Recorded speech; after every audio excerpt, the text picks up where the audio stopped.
Good day, everyone. This is Dr. Soper here, and today I'll be discussing the third topic in our series of lessons on information privacy and security, with today's topic focusing on software program security. To begin, I'd like to emphasize that protecting software programs lies at the very heart of computer security. This statement does not apply exclusively to system software, but rather applies to all kinds of software programs, including applications, operating systems, database management systems, software programs that run within network hardware, software programs that are embedded within intelligent circuitry, and so forth. Earlier in our series of lessons on information privacy and security, I introduced the concept of the CIA security triad. That is, confidentiality, integrity, and availability. Note that in the context of software program security, a software program can be considered secure if it enforces or provides for these three elements of the security triad. Further, it's important to realize that ensuring software program security is a very difficult task. There are at least 4 reasons for this. First, implementing program security often causes problems with respect to the usefulness or performance of a software program. Second, and this is a critically important point to understand, it is essentially impossible to ensure that a software program does only what it is designed to do and nothing more.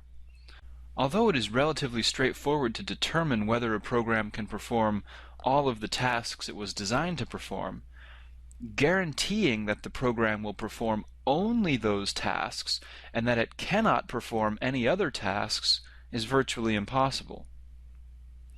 Third, the techniques that are used in programming and software engineering are changing and evolving faster than computer security techniques.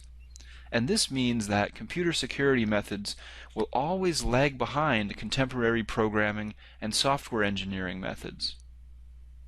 Finally, software program security is difficult because even a single flaw can be catastrophic from a security perspective.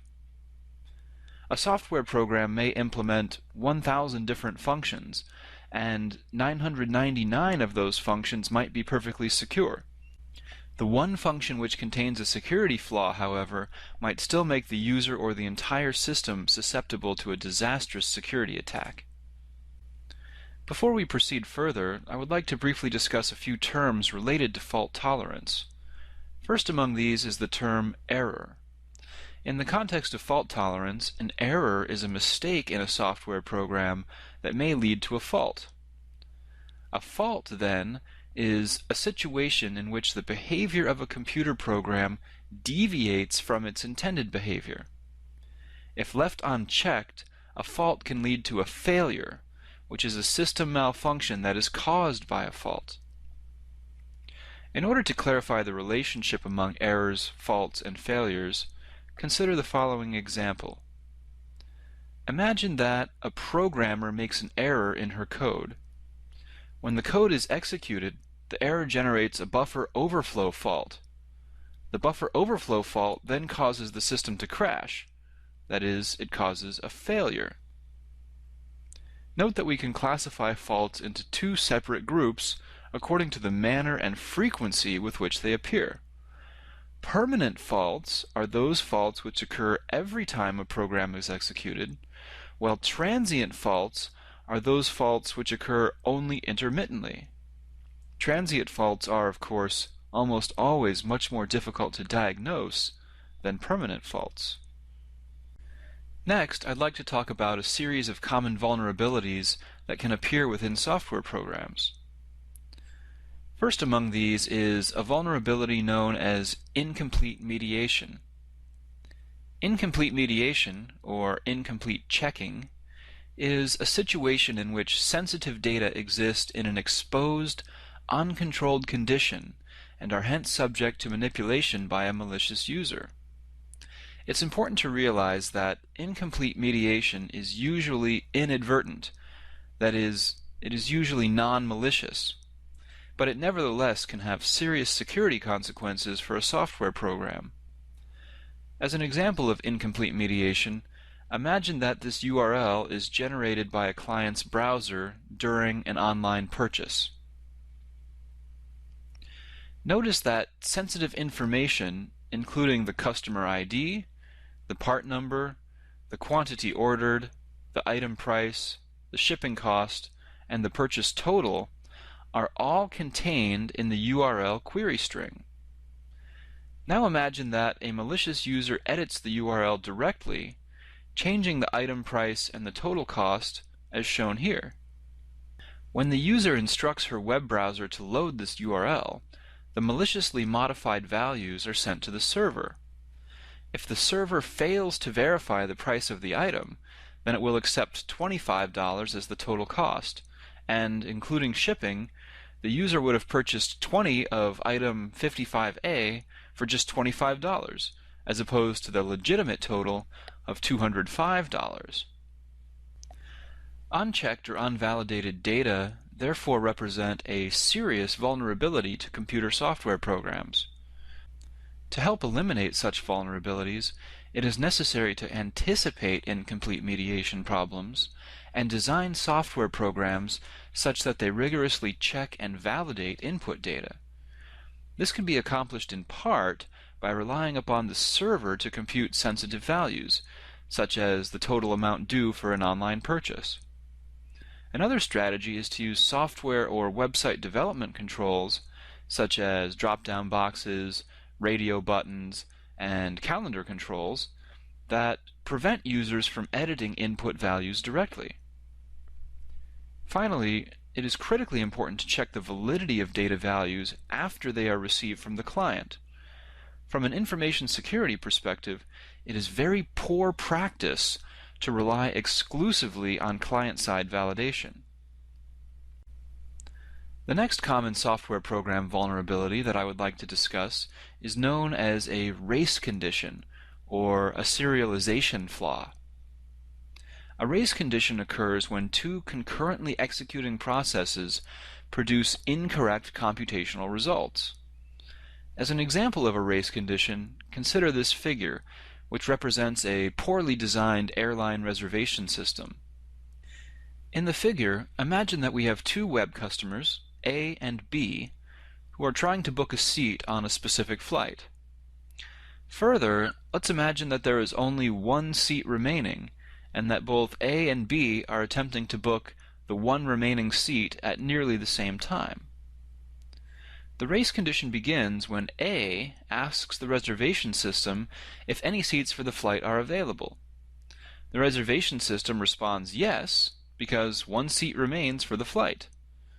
At this point, B also asks the reservation system if any seats for the flight are available. Again, the reservation system responds yes, because one seat remains for the flight. If both A and B then proceed to book the seat, and the reservation system has no mechanism for preventing a race condition, then the airline would have sold the same seat to two different people, which would obviously be problematical in a number of different ways. The next common software program vulnerability that I would like to discuss is known as a time of check to time of use, or TOC-TTOU vulnerability. This vulnerability occurs when data values are changed between the time that the software program checks or validates the data values and the time that the program actually uses those values to perform a task. As a non-computational example of this vulnerability, imagine that a person is interested in purchasing an expensive item such as a designer handbag or a luxury watch. The salesperson allows the buyer to examine a real designer handbag or a real luxury watch, and when the buyer pays for the item, the salesperson surreptitiously switches the real designer handbag or luxury watch for one that is fake. The key to preventing these time of check to time of use vulnerabilities is for programmers to be aware of the time lags that can occur in program execution between the time when data values are checked and the time that they are actually used. If necessary, digital signatures, certificates, or encryption can be used to lock data values after they have been validated, such that it becomes impossible for a malicious party to modify those values before they are actually used by the software program. The final common software program vulnerability that I would like to discuss is known as an undocumented access point, also known as a backdoor or a trapdoor. This vulnerability occurs when a method of accessing or manipulating internal values within a software program exists that circumvents or sidesteps the program's usual security mechanisms. Undocumented access points are often artifacts of the system development process. It is quite common for programmers to create these backdoors in order to facilitate the testing or debugging of the program while it is still under development. Unless these undocumented access points are removed from the final version of the program, however, they can cause very serious problems from the perspective of program security. In general, flaws in software programs can be classified into two broad categories: intentional flaws and unintentional or inadvertent flaws. Intentional flaws are those flaws which are introduced into the software program on purpose by developers. These intentional flaws can be either malicious or non-malicious, depending upon whether the intent of the developer is to cause harm or not. Unintentional or inadvertent flaws, by contrast, are not introduced into the software program on purpose, but nevertheless exist and therefore represent a security risk. It is important to note that inadvertent flaws are not only commonly more numerous than intentional flaws, but they also commonly cause just as much damage as intentional flaws. Inadvertent software program flaws can exist in many forms, including validation errors, domain errors, serialization or aliasing errors, inadequate identification and authentication, boundary condition violations, or any number of other exploitable logic errors. Next, I'd like to discuss a countermeasure which has been used for many decades in an effort to address software program flaws, but which over time has come to be recognized by many security experts as largely ineffective. This countermeasure, known as penetrate and patch, is a method of evaluating the security of a software program in which a specialized team, known as a red team or a tiger team, intentionally tries to crack or break the software program. The theory underlying this approach is that if a program is able to withstand the attacks of the tiger team, then the security of the program must be reasonably sound. In reality, however, this theory is rarely true. One of the reasons for the failure of the penetrate and patch approach is that the developers of a software program will often try to quickly fix the problems that have been discovered by the tiger team. Put simply, applying quick patches to program flaws often causes new faults to emerge. This is commonly due to pressure or stress that is placed on developers due to the discovery of a flaw. When a flaw is detected, software developers often feel pressure to focus on the fault itself rather than the broader context in which the fault appears.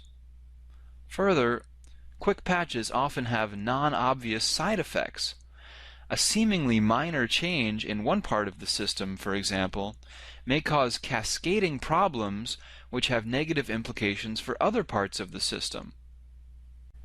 Finally, the security overhead that is required in order to patch a program fault may not be allowed in light of a system's performance requirements.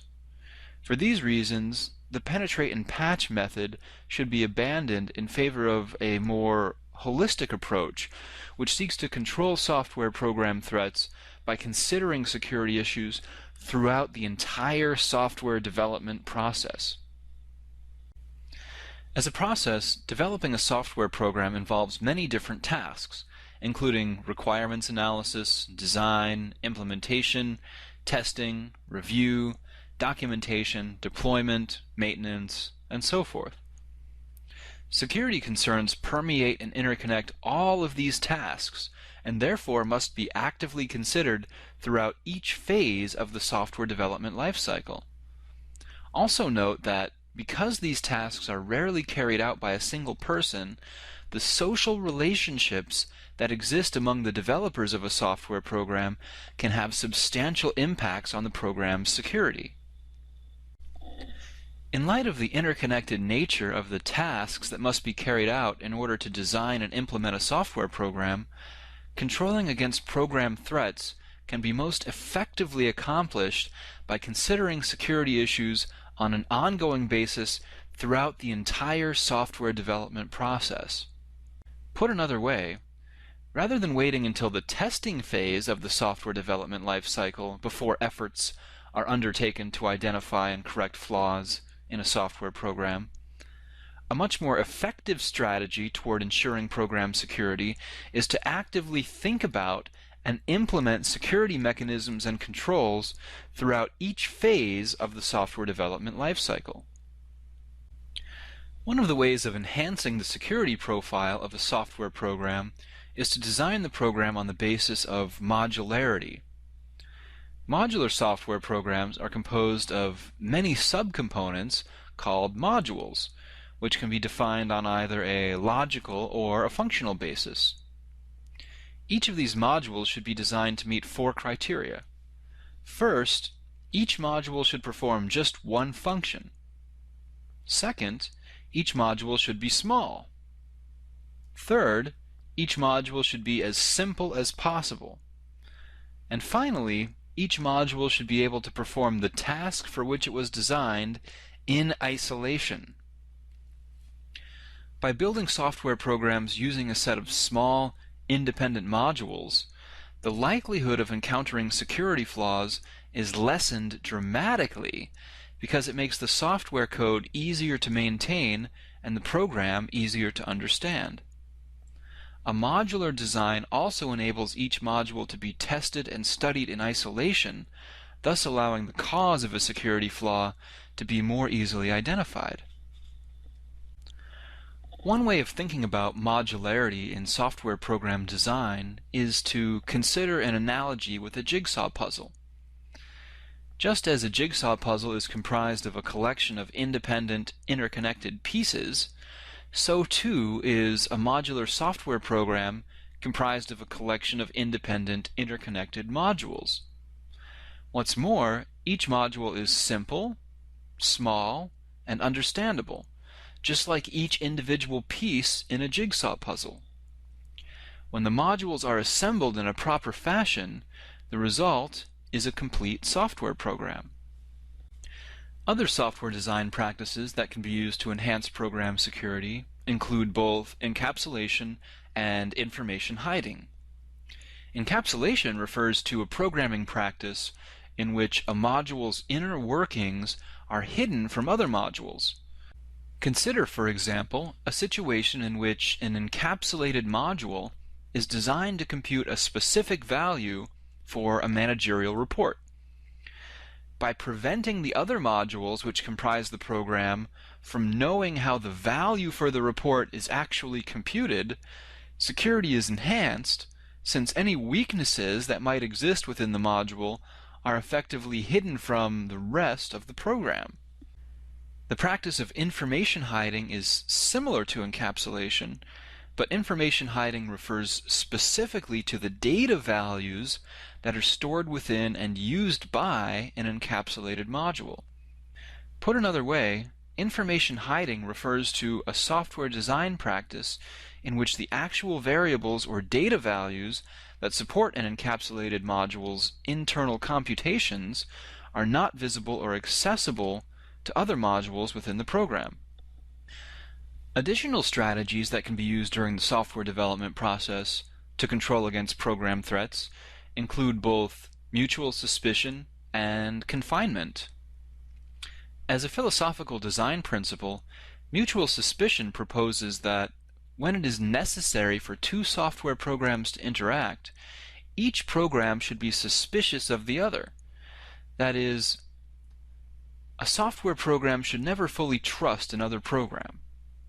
Instead, software programs should protect themselves by granting only limited access to other programs and by rigorously checking or validating any input values that are being supplied by other programs.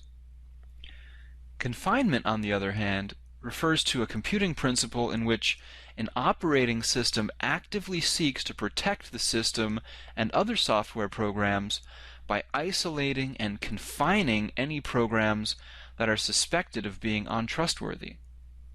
Under this model, a software program which has been confined by the operating system is granted only very limited access to system resources and data.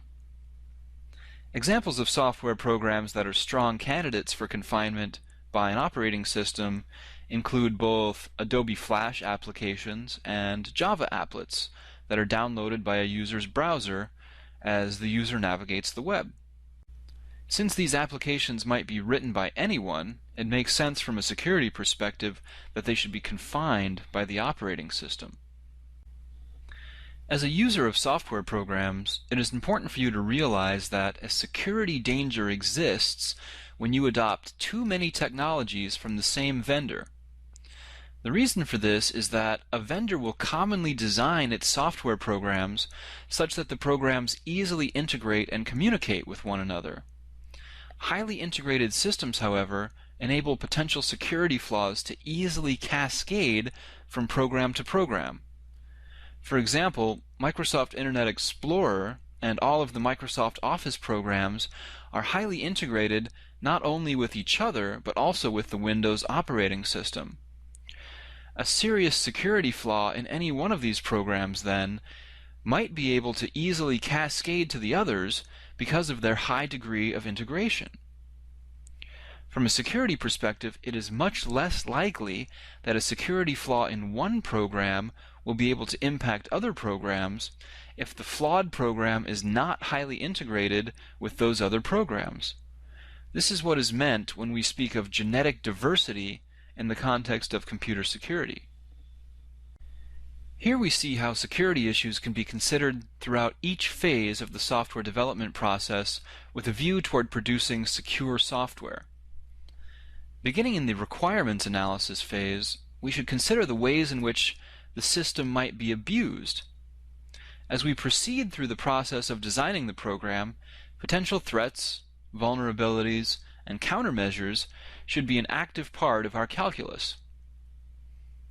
During implementation and testing, we should use development tools, test plans, and strategies such as code reviews, which are supportive of secure software development. Finally, during the acceptance and maintenance phases, we should consider residual risks associated with the software program, and we should seek to mitigate risk and further enhance the program's security by gathering feedback and learning from our mistakes. One of the strategies that can be used to improve security during the actual coding of a software program is to conduct peer reviews. In the context of software development, a peer review is simply a process in which the computer code that is written by one programmer is reviewed by one or more other programmers with a view toward identifying and eliminating security flaws. These security flaws, of course, might be either malicious or non-malicious. When writing a software program, computer programmers can often become blind to their own mistakes. Having another person review their code can help a programmer to ensure that any unintentional security flaws in his or her work will be detected before they become a problem. Conducting a peer review can also greatly limit the possibility of intentional, malicious security flaws becoming part of the software program. First, unless there is collusion among all of the programmers, it is much more difficult for a programmer to embed a malicious security flaw in the software program if her work will be reviewed by another programmer. Further, if a programmer knows that her code will be reviewed by another programmer, the peer review process itself provides a disincentive for the programmer to attempt to embed a malicious security flaw within the software program. Although in an ideal world our software programs would be entirely free from faults, in reality we must expect that our programs will fail from time to time. The reason for this is that it is simply not feasible to test a software program with every possible combination of input values. Consider, for example, even a very simple software program such as a calculator application. Despite the comparative simplicity of such an application, we could supply it with an almost infinite variety of input values, thus making exhaustive testing essentially impossible. Since it is simply not feasible to test a software program using every possible combination of input values, we must instead adopt a strategy in which we design our software to anticipate and detect fault conditions and handle them elegantly as they arise. This philosophy is now well established in the computing world, and virtually all modern programming languages provide mechanisms for trapping and handling errors. As a general set of guidelines, software programs should be designed such that when an error occurs, any disruptions to the user caused by that error should be minimized. Additionally, the damage caused by a fault should be isolated and contained, thus preventing that damage from spreading to other parts of the program or to the system as a whole. Because of the complex interconnections among the modules which together comprise a software program, changes made to one part of a program can often have unintentional security consequences for other parts of the program. For this reason, it is important to keep track of who is making changes to which parts of the program during the software development process, and this is accomplished using a strategy known as configuration management. If a modification to a software program has unanticipated or undesirable security consequences, then configuration management will allow those undesirable changes to be rolled back as necessary. Adopting a configuration management strategy is particularly important for large software development projects and for the development of open source software programs. Many programmers simultaneously contribute to such projects, and because of the large scope of these programs, it is not feasible for a single programmer to understand the code for the entire project in detail. It is therefore difficult for a programmer to fully comprehend the security implications of a code modification, thus necessitating the adoption of a configuration management strategy. In addition to the security controls discussed previously, there are several other security controls which can be implemented during the software development process in order to help ensure that a software program is secure. Hazard analysis, for example, can be used to reveal hazard system states. By relying upon a set of systematic techniques which commonly involve the development of hazard lists and what-if scenarios, the software development team can use hazard analysis to identify security flaws which might otherwise go unnoticed. If used properly, prediction can also be an effective security control. By predicting which security problems are most dangerous or most likely to occur, the software development team can manage risk by targeting its limited resources to where they will be most useful. Before deploying a system, the software development team can perform a static analysis in which the program's code and design specifications are examined for evidence of potential security threats.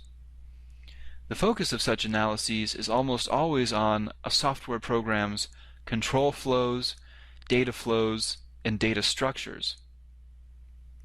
Finally, it is critical that a software development team analyze past mistakes. By documenting and studying security breaches, we can learn to avoid making the same mistakes in the future. Analyzing past mistakes requires that the software development team keep a record of its design decisions so that those design decisions can be reviewed whenever a security breach is identified. Prior to being deployed, it is critical for software programs to be extensively tested in order to ensure quality, stability, and accuracy. For this purpose, at least 10 different varieties of software testing have been defined. First among these is unit testing, in which the functionality and behavior of each component that comprises the program is tested in isolation. Following unit testing, we can perform integration testing, the purpose of which is to evaluate the extent to which the various components that comprise the software program interact with one another as intended. Following integration testing, we can perform function testing, the purpose of which is to evaluate the ability of a system to perform the functions for which it was designed. After successfully completing unit testing, integration testing, and function testing, we may engage in performance testing, in which we evaluate the ability of the system to achieve the performance standards for which it was designed. With a view toward ensuring customer satisfaction, we may subject a software program to acceptance testing, in which we evaluate the program's capabilities against the requirements that were provided by the customer. It is also important to realize that the final production environment for a software program often differs from its development environment, and for that reason we should conduct installation testing, in which we evaluate whether a program functions correctly after being installed in its final production environment. With respect to the specific methods of testing that we have at our disposal, we might perform black box testing, clear box or white box testing, or penetration testing. Black box testing is a testing strategy in which we do not consider the internal workings of a software program, but rather are interested in ensuring that the program generates correct output values in light of a known set of input values. By contrast, in clear box testing, we evaluate a program based on our knowledge of its internal structure or design. Another tool in our testing arsenal is penetration testing, in which we evaluate the ability of a program to withstand attacks by subjecting it to a series of simulated attacks from both external and internal sources. Finally, if we make a modification to a software program, we should subject the program to regression testing, the purpose of which is to evaluate whether all of the program's functions are still working properly after a change has been made. Unfortunately, despite our best efforts, no combination of development controls is able to guarantee that a software program will be perfectly secure. Nevertheless, it is necessary for us to do our best to make software programs as secure as possible by actively considering security issues throughout the design, development, and implementation of our software programs. Fostering an organizational culture which supports the creation of secure and high-quality software requires that we establish and enforce a collection of software development standards. Possibilities in this regard include design standards, documentation standards, programming standards, testing standards, or configuration management standards. In the end, however, implementing software development standards will not in and of itself be sufficient to ensure the production of secure and high-quality software. Instead, we must create an organizational climate which supports identifying and learning from mistakes, and which uses that knowledge to refine the organization's software development standards in the spirit of continual improvement. In this way, an organization will give itself the best chance possible of producing secure, stable, and high-quality software products. Well, my friends, thus ends our overview of software program security. I hope that you learned something interesting in this lesson, and until next time, have a great day.